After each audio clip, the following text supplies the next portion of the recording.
Baik, kita mulai kuliah Fisika 1. Untuk materi sekarang adalah tentang vektor.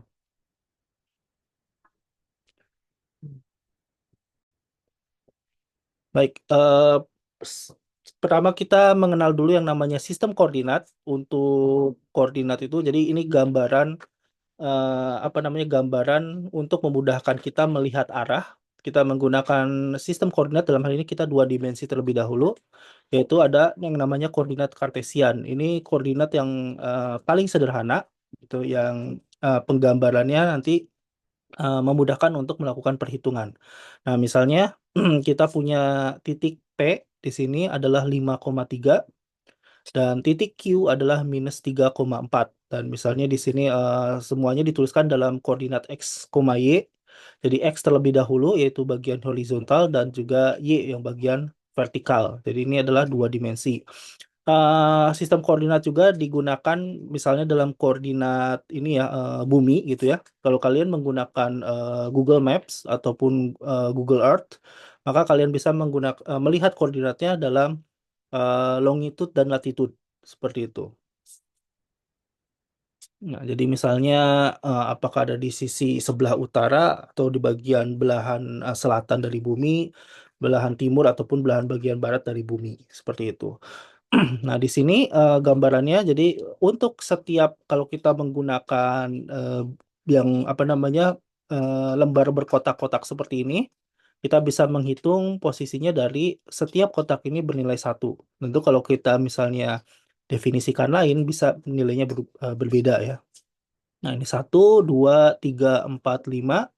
Berarti ini adalah 5 ke arah X. Seperti ini, misalnya untuk P ya. Ini adalah 5 satuan. Dan 3 ke arah Y. Ini 3. Maka kita dapatkan di sini adalah titiknya 5,3. Nah, itu untuk kartesian. Sedangkan ada lagi untuk dua dimensi, yaitu koordinat polar. Gitu.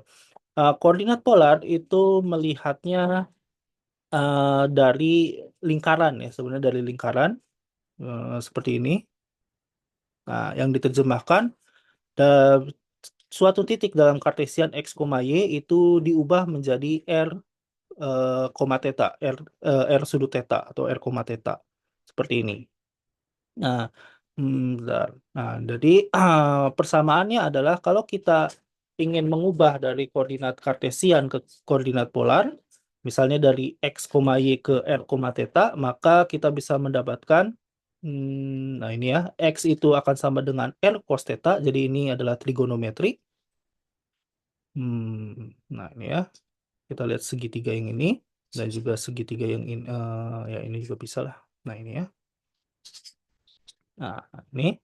Jadi X ini adalah X, berarti nilainya adalah R cos theta, dan ini adalah Y, R sin theta. Itu kalau kita ingin mengubah dari R, theta ke X, Y. Kebalikannya, kalau kita ingin mengubah dari kartesian ke polar, maka kita bisa melihat dari sini eh, bahwa nilai R ini adalah, ada nggak di sini? Nah, ini ya. R adalah akar dari X kuadrat ditambah Y kuadrat. Ini Pitagoras ya. R adalah X kuadrat ditambah Y kuadrat. Dan theta, tangen theta adalah Y per X, atau theta sama dengan arkus tangen dari Y per X. Nah, itu cara mengubahnya. Eh, Kenapa kita butuh sistem koordinat yang berbeda? Karena secara alami gitu ya, secara alami eh, bentuk dari misalnya suatu gaya seperti itu gitu ya, banyak kasusnya adalah berbentuk lingkaran gitu, melingkar gitu, bukan kotak. Sebagai contoh, misalnya yang paling gampang dilihat adalah riak air. Kalian kalau ada melihat kolam yang tenang gitu ya, lalu kalian lempar sebuah batu ke situ ataupun benda, maka dia akan apa namanya, mengeluarkan riak gelombang air seperti itu, dan itu pasti melingkar dari pusatnya gitu. Nah, misalnya seperti ini. Dalam kasus itu, maka kalau kita menggunakan sistem koordinat yang sifatnya kartesian atau kotak dalam apa namanya, maka beberapa nilai itu tidak bisa tergambarkan gitu. Misalnya di sini ya, bentuknya seperti ini. Nah, itu titiknya maka akan cukup sulit untuk digambarkan.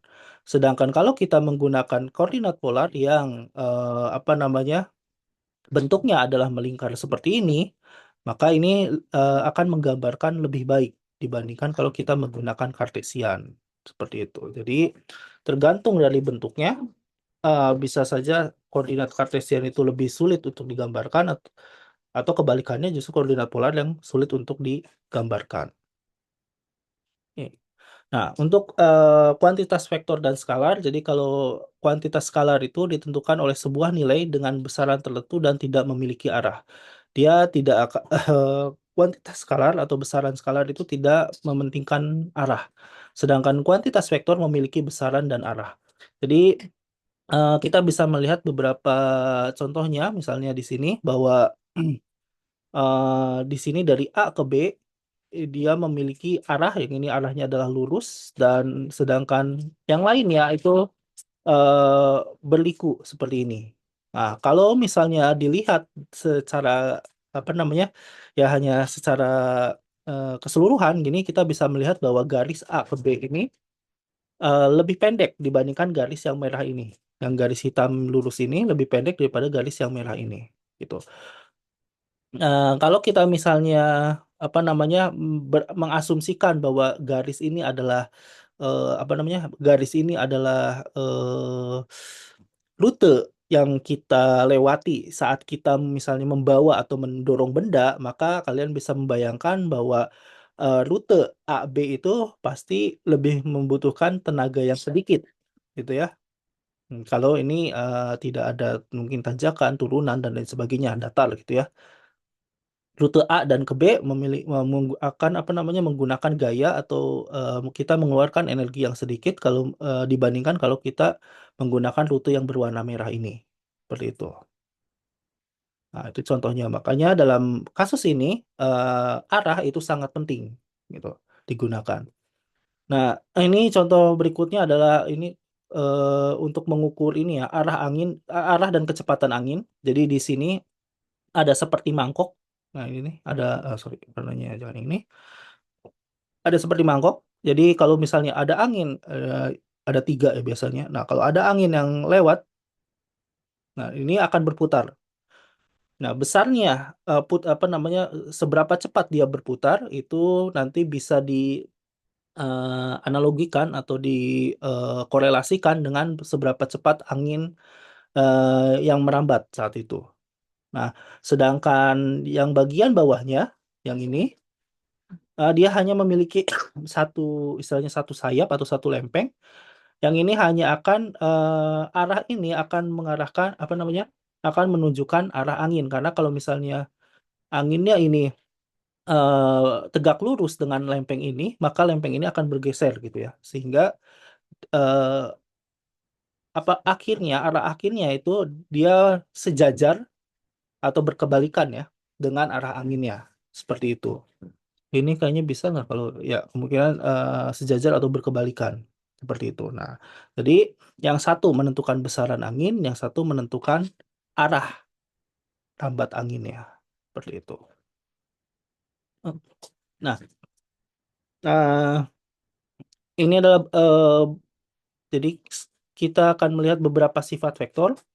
Nah, vektor yang vektor dikatakan sebanding atau sorry, vektor dikatakan sebanding atau sama kalau dia pertama mengarah ke arah tertentu, mengarah ke arah tertentu ya, ke arah yang sama gitu ya. Jadi vektor-vektor ini adalah dikatakan sebanding atau sama kalau dia mengarah ke arah yang sama dan kedua panjangnya pun sama gitu. Nah, jadi dia tidak perlu mereka tidak perlu berada di satu posisi yang sama. Yang penting mereka memiliki panjang yang sama dan arah yang menuju arah yang sama. Seperti itu. Itu dikatakan vektor yang sebanding atau yang sama. Jadi di sini saya akan tekankan bahwa vektor itu tidak menggambarkan posisi, kecuali vektor posisi ya. Kalau vektor posisi, dia menggambarkan posisi karena awalnya itu selalu dari 0,0. Tapi kalau dia bukan vektor posisi, Jadi vektor apapun bebas itu, maka dia tidak menggambarkan posisi. Dia hanya menggambarkan arah dan juga menggambarkan panjang. Seperti panjang atau besaran. Nah, itu yang harus kalian perhatikan baik-baik. Nah, ini lalu dua atau lebih dari vektor itu dapat dijumlahkan atau dapat dikurangkan dan lain sebagainya. Jadi misalnya vektor A seperti ini dan vektor B berikutnya. Nah, maka penjumlahan vektor A dan B adalah eh, posisi awal di sini, lalu kita tarik garis sampai ke posisi akhirnya. Nah, itu adalah penjumlahan vektor, dua vektor atau lebih secara geometri. Nah, seperti itu. Ada lagi. Nah, ini kalau misalnya banyak, misalnya A, B, C, D, nah maka penjumlahannya adalah dari titik vektor awal sampai kita tarik garis ke akhir atau ujung dari vektor yang terakhirnya. Nah, lagi-lagi penggambaran di sini supaya gampang gitu ya kelihatannya secara geometri, saya gambarkan bahwa A itu kemudian apa namanya diteruskan B, C, D dan seterusnya. Kenyataannya bahwa kita tidak apa namanya tidak perlu keadaannya bahwa awal B itu di ujung akhir A, tidak perlu. Bisa saja misalnya ini A gitu ya dan ini B. Nah, misalnya seperti itu. Maka penjumlahannya pun sama. Kita bisa menggeser B ini ke posisi ini selama dia memiliki panjang yang sama dan arah yang sama, maka ini adalah vektor B yang sama gitu. Baru kita jumlahkan. Nah, ini adalah penjumlahannya. Nah, seperti itu. Jadi tidak harus bahwa vektor A itu apa namanya menempel dengan vektor B berikutnya seperti itu. Enggak. Jadi bisa dimanapun karena vektor ini selain vektor posisi saya tekankan lagi tidak menggambarkan posisi gitu. Nah, itu untuk penjumlahan vektor. Oke. Nah, ini adalah sifat-sifat dari vektor. Sebenarnya ini mirip dengan sifat penjumlahan ya, bahwa dia memiliki asosiatif, sifat asosiatif. Asosiatif itu maksudnya seperti ini. Kalau kita tambahkan di sini vektor kedua dan vektor ketiga terlebih dahulu, lalu baru dijumlahkan dengan vektor pertama, yang ini, sebut saja ini vektor pertama ya, A, B, C, gitu ya. Ini nilainya akan sama kalau kita jumlahkan vektor pertama dan kedua dulu, baru vektor ketiga. Itu sifat asosiatif seperti itu. Jadi, manapun yang kita jumlahkan terlebih dahulu, ujungnya akan sama. Seperti itu. Ini juga berlaku untuk pengurangan, dengan catatan bahwa ya harus hati-hati bahwa pengurangannya itu ikut kemana, apakah ke B-nya, atau ke C-nya, atau kemana, seperti itu. Nah, misalnya geometrinya, misalnya kita punya A plus B plus C, maka ini adalah hasilnya adalah yang ini. Nah, kalau misalnya kita jumlahkan dulu B plus C, maka sorry, B plus C itu adalah yang ini, yang ini. Nah, yang ini B plus C dan B plus C ditambah A, maka yang ini hasilnya. Nah, begitu juga kalau kita menjumlahkan A plus B dulu, yang ini, jadi kita jumlahkan A plus B dulu, ya jadi di sini ya, baru dijumlahkan ke C, maka ini A plus B plus C. Jadi besarnya sama, arahnya sama, seperti itu. Nah, berikutnya adalah hukum komutatif, bahwa hukum komutatif itu bisa kita bolak-balik ya, A ditambah B itu akan sama dengan B ditambah A. Dan juga kalau misalnya ada lebih dari 3 gitu ya, mau kita jadi A plus B plus C plus B plus A, B plus A plus C, bagaimanapun kombinasinya itu akan bernilai sama. Misalnya saya punya dua vektor A dan B, maka A plus B adalah yang ini. Begitu juga kalau saya punya vektor B, A dan B yang sama, tapi B dijumlahkan baru kemudian A. Ini pun akan menghasilkan eh, vektor yang sama pula. Seperti itu. Maka dia punya asosiatif dan komutatif. Nah, ini ya. Lalu vektor negatif. Nah, jadi apa namanya kalau kita melihat nilai negatif dan seperti ini, maka vektor A itu dia memiliki apa namanya memiliki lawannya yaitu min A adalah vektor dengan panjang yang sama tapi arahnya berlawanan 180 derajat. Nah, itu adalah minus A. Sehingga kalau kita jumlahkan A ditambah dengan minus A itu akan menghasilkan vektor 0. Vektor 0 itu adalah vektor yang panjangnya 0. Kalau panjang 0 ya kita tidak perlu mengetahui ya tidak ada arahnya karena 0 kan nilainya. Nah, seperti itu. Untuk pengurangan vektor A minus B itu sebenarnya sama saja kalau kita menjumlahkan antara A dengan minus B. Nah, seperti ini. Nah, ini minus B.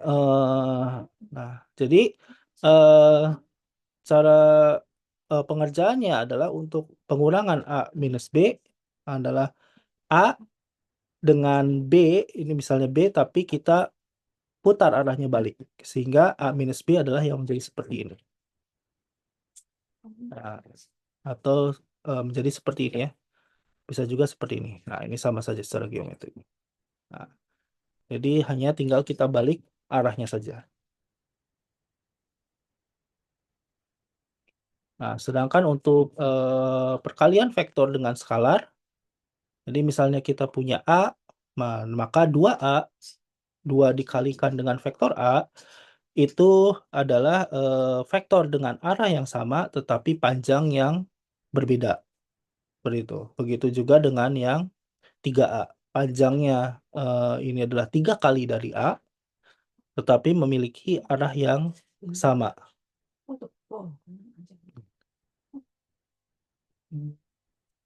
Nah, itu perkalian dengan saran.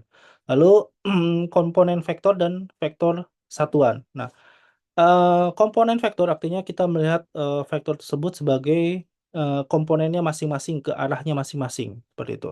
Jadi kalau kita menggunakan Kartesian, maka vektor A itu dia memiliki nilai ke komponen arah X dan komponen arah Y. Sehingga kita bisa menuliskan komponen A ditulis sebagai AX dan AY. Ini apa namanya untuk notasi. Jadi kalau kita menggunakan komputer, A tebal itu adalah vektor. Ini harusnya tidak tebal nih karena ini adalah nilai skalar. Jadi komponen dari vektor itu masing-masingnya adalah bernilai skalar. Jadi harusnya tipis.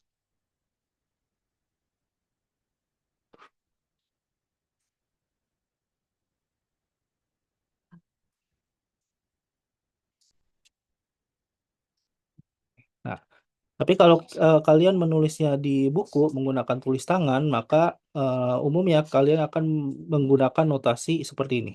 Nah, ini adalah notasi vektor. Nah, bentuknya seperti ini. Jadi ini adalah vektor A yang memiliki komponen ke arah X dan juga komponen ke arah Y. Nah, jadi komponen dari vektor itu adalah nilai skalar yang menunjukkan nilai ke arah sumbu X dan juga sumbu Y. Seperti itu. Nah, eh, dan AX ini kalau misalnya kita lihat dari vektornya, berarti AX itu adalah A cos theta dan AY ini adalah A sin theta. Seperti itu. Ini Pitagoras ya. Seperti itu. Nah, ini adalah komponennya. Nah, sedangkan kalau kita tahu AX dan AY-nya, maka kita bisa melihat panjangnya A ini adalah AX kuadrat ditambah AY kuadrat dan sudutnya Theta ini adalah arcus tangen dari AY per AX. Seperti itu. Nah, karena ini dimulai dari titik origin atau 0,0, umumnya ini akan dikatakan nanti sebagai vektor posisi. Itu dia menggambarkan posisi suatu vektor, nanti dari misalnya ini vektor A gitu ya. Dari titik origin 0,0. Seperti itu. Nah, sedangkan yang namanya vektor satuan atau unit vektor adalah vektor yang memiliki besar atau panjang tepat satu satuan. Seperti itu. Jadi panjangnya satu. Dengan kata lain, vektor satuan itu dia apa namanya? dia hanya mementingkan, bukan mementingkan ya, dia menonjolkan informasi dari besarannya dibandingkan arahnya, karena arahnya hanya satu satuan, maka eh, apa namanya, maka besarannya itu lebih dipentingkan dibandingkan seberapa panjangnya gitu. Tapi arahnya tetap kita gunakan gitu. Jadi hanya suatu besaran yang menentukan suatu arah, tapi nilai dari arahnya itu atau panjang dari arahnya itu tidak kita utamakan, tapi yang ditambahkan adalah arah dan besarannya seperti itu. Nah, vektor satuan digunakan untuk menentukan arah tanpa memberikan besaran yang signifikan. Digunakan hanya untuk menjelaskan arah pada ruang seperti itu. Nah, ini contohnya ya. Jadi misalnya ini untuk komponen apa namanya, vektor juga biasanya selain kita menggunakan bentuk seperti ini AX, AY ataupun AZ seperti itu, kita juga bisa menggunakan I, J, dan K. Nah, ini umumnya kita akan mengasosiasikan I dengan X, I itu ke arah X, J itu ke arah Y, dan K ke arah Z. Jadi kita bisa menuliskan di sini misalnya vektor A itu sama dengan misalnya apa namanya AXI, nah, misalnya ditambah AYZ, AYJ ditambah AZK. Yang artinya pun sama bahwa ini adalah komponen-komponen ke arah X, Y, dan Z. Jadi tidak perlu bingung gitu ya. Nah, ini juga sangat sering digunakan ya. Biasanya IJK ini itu cukup sering digunakan pada kalau kita sudah masuk ke perkalian vektor nanti, entah itu dot product ataupun cross product. Nah, ini ya untuk yang dua dimensinya. Nah, ini adalah vektornya. Nah, untuk ini tadi penulisan vektor ya. Jadi untuk yang computer generated, maka teksnya kita bisa menggunakan huruf tebal di sini, bold. Ya, untuk vektornya. Nah, ini I ini adalah jadi vektor satuan sebenarnya. Jadi I-nya pun adalah arah dan J-nya pun adalah arah. Tapi kita tidak perlu menuliskan kalau dalam apa namanya dalam tulisan gitu tidak perlu menuliskan tanda panah seperti ini. Beda dengan vektornya ya. Nah, itu tidak perlu karena umumnya kita tahu bahwa I ini ya adalah arah ke arah komponen X atau sumbu X. J adalah komponen arah ke arah sumbu Y ataupun komponen Y seperti itu. Nah, maka penjumlahan vektor, nah untuk vektor A misalnya AX I ditambah AEJ ditambah AZK, dan vektor B misalnya adalah BXI ditambah BIJ J ditambah BZK, maka totalnya A plus B, ini vektor A ditambah vektor B, nah ini sebut saja R gitu ya, akan sama dengan penjumlahan masing-masing komponennya. AX ditambah BX, AY ditambah BY, dan AZ ditambah BZ. Seperti itu. Nah, jadi ini untuk penjumlahan ya hanya kita jumlahkan masing-masing komponennya saja. Contoh soal, misalnya sebuah mobil bergerak 20 km ke arah utara dan kemudian bergerak 35 km ke arah 60 derajat sebelah barat dari utara. Jadi kita miring ke arah barat tapi 60 derajat dari utara. Seperti itu. Nah, tentukan besarnya perpindahan serta arahnya. Nah, ini adalah gambarannya. Kita bisa melihat bahwa sebut saja gitu ya. Awalnya kita bermulai dari titik 0,0 di sini titik origin. Nah, lalu vektor A kita bergerak ke arah 20 km ke arah utara. Nah, kita bisa menuliskan bahwa vektor A itu sama dengan 20 sorry, I-nya X ya. 0I ditambah 20J. Nah, atau 0I-nya bisa kita tidak tuliskan. Jadi hanya 20J saja. Nah, lalu berikutnya dari A dia bergerak sejauh 35 km ke arah 60 derajat sebelah barat dari utara. Gitu. Dan ini 60 derajat, eh, 35 km. 35 km ini adalah panjangnya, gitu. Jadi karena ini adalah panjangnya, maka kita harus cari tahu dulu berapa dia pergerakan dari ke arah J-nya dan berapa dia pergerakan ke arah X-nya. Nah, ini ya, atau I-nya. Nah, seperti itu. Nah, tentu dari rumus yang sudah kita ketahui sebelumnya, yang ini, ya. Jadi kalau misalnya eh, A-nya ini, maka AX yang komponen ke arah X adalah A cos theta. Nah, berarti di sini adalah B komponen ke arah X-nya adalah B cos theta. Sebentar, ini 60, karena 60 derajatnya itu adalah yang ini, 60 derajatnya ya. Artinya eh kita menghitung tetanya itu sebenarnya bebas ya. 60 derajat yang ini kita bisa menghitung tetanya dari sini supaya kenapa kita menghitung tetanya dari sini? Karena nanti nilai negatifnya itu apa namanya, kita bisa mendapatkan nilai negatifnya gitu. Kita juga bisa menghitungnya, misalnya ingin lebih sederhana, kita bisa mengasumsikan saja ini berapa gitu ya cosnya, berarti kan ini 90, artinya ini di sini sudutnya 30 derajat, tapi kita harus hati-hati, ada nanti arah negatifnya untuk X. Nah, jadi kita ikuti saja dari gambar ini, maka tetanya adalah yang ini, dan dihitung dari sumbu Y gitu ya. Nah, sumbu Y.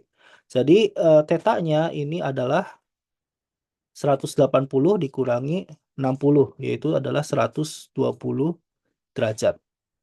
Nah, berarti komponen X-nya adalah B cos 120 untuk I, ditambah B sin 120 untuk C, komponen C. Nah, seperti itu. Jadi, oke. Nah, jadi tinggal dihitung berapa cos 120 derajat. Terus 120 derajat itu dari 1, 0, itu 90, itu 0 ya. Berarti ke 120 minus 90 tambah 30.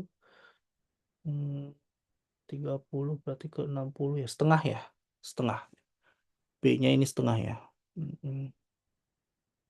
Minus setengah, sorry. Cos 120 derajatnya adalah minus setengah. 0 setengah ya, betul, minus setengah, bukan di 60 ya. Ini adalah minus setengah, B-nya tadi adalah 35, berarti minus 35 per 2, berapa ya, 35 per 2, 17,5 ya, 17,5, 17, 17,5 I ditambah sin 120, sin 120, 90 plus setengah ya. Enggak. 190 ya, sama ya, setengah ya. Setengah 35 juga sama 17,5 ya. Sebentar. Setengah sin, enggak, kayaknya salah. Sin 0,90, enggak, setengah akar 3. Setengah akar 3, sorry. 17,5 akar 3. Enggak enak ya. 35 per 2 akar 3. 35 per 2 akar 3. Ya, enggak enak. Akar 3 ya. C. Seperti itu. Sorry, angkanya nggak enak ya. Ini contoh dari buku soalnya. Nah, ini jadi minus 35 per 2. eh, dan di sini J-nya adalah 35 per 2 akar 3. Sehingga R-nya itu adalah ya tinggal dijumlahkan saja. Eh, 0 ditambah minus 17,5 atau minus 35 per 2 I ditambah 20 ditambah 35 per 2 akar 3. Ya, kalau kita tidak pakai kalkulator ya langsung aja lah. 20 digabung aja. Tambah 35 per 2 akar 3. Berapa sih? 17,5 dikali akar 3 itu sekitar 1,3-an ya. 1, ya sekitar segitulah.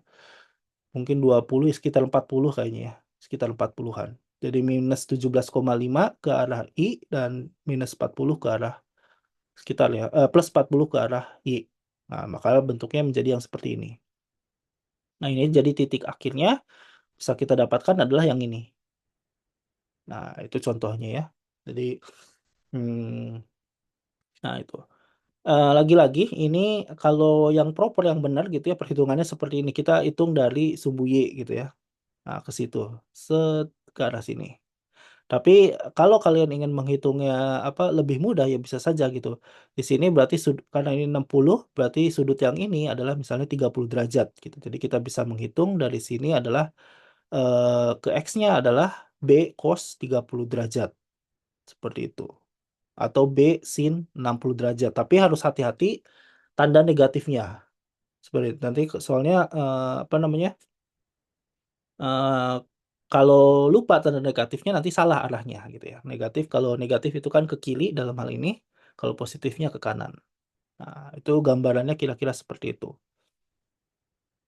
Nah, berikutnya sebuah partikel melakukan 3 kali perpindahan berturut-turut. D1 sama dengan 15I ditambah 30J ditambah 12K. Nah, ini 3 dimensi. Jadi kalau kalian pusing memikirkan vektor 3 dimensi, kalian lihat saja ruangan rumah itu kan biasanya ini ya apa namanya kubus atau balok ya. Nah itu adalah gambaran kartesian 3 dimensi. Lalu kalian lihat ke ujung ruangan ke ujungnya gitu ya. Ini kan jadi misalnya ini ruangan, ini ya. Nah, misalnya ruangan, entah itu ruangan manapun di kantor, di rumah. Nah, ini ruangannya seperti ini. Lalu kalian lihat salah satu ujungnya, ujung bawah saja. Nah, maka kalian bisa membayangkan ini adalah, misalnya yang ujung sebelah sana gitu ya, ini adalah X-nya, I, ini adalah Y, C, dan ini adalah K, positif. K. Nah, kenapa demikian? Sebentar. Ini kayaknya saya salah.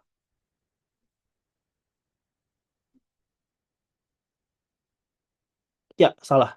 Ini harus I itu yang ini. Nah, ini adalah, ini J. Nah, ini jangan kebalik. Nah, kenapa jangan kebalik?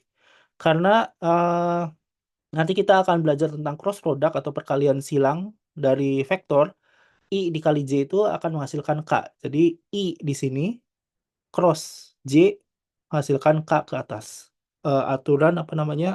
Aturan tangan kanan. Nah, itu nanti akan kalian belajar. Nah, jadi I itu ke arah ini. Jadi kalau misalnya kita sebut saja berdiri di sini gitu ya. Nah, di sini. I adalah yang ke arah kita. J adalah ke arah sebelah kanan. Dan K adalah ke atas. Nah, seperti itu gambaran 3 dimensi. Nanti kita akan bahas lagi. Jadi di sini kita bisa melihat hanya dengan angkanya saja. D1 itu adalah 15I, 30J, 12K cm. D2 adalah 23I, minus 14J, minus 5K cm. Dan D3 adalah minus 13I ditambah 15J.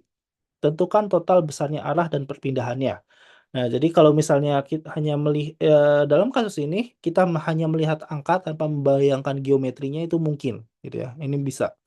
Jadi totalnya sebut saja R lagi ya. Itu sama dengan D1 ditambah D2 ditambah D3.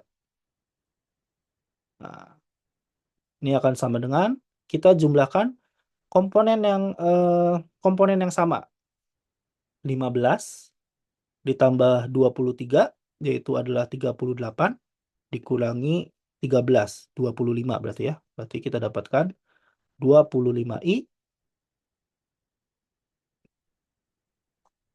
Lalu komponen kedua yaitu ke arah Y, 30 dikurangi 14 adalah 16. 16 ditambah 15, 31. Berarti ditambah 14 kan ya, plus 31J. Berikutnya yang Z itu 12 dikurangi 5 komponen K atau ke arah Z berarti 7 ya. Di sini nggak ada artinya 0. Berarti di sini ada plus 7K. Nah, jadi kita bisa melihat misalnya 25 ke arah X, 31 ke arah J, lalu 7 ke arah K. Ya, kila-kila lah ya, gitu nggak tahu. Nah, nanti bisa ditarik suatu garis, itu adalah vektor posisi akhirnya. Nah, seperti itu. Oke, saya materi untuk vektor sampai di sini. Terima kasih atas perhatiannya.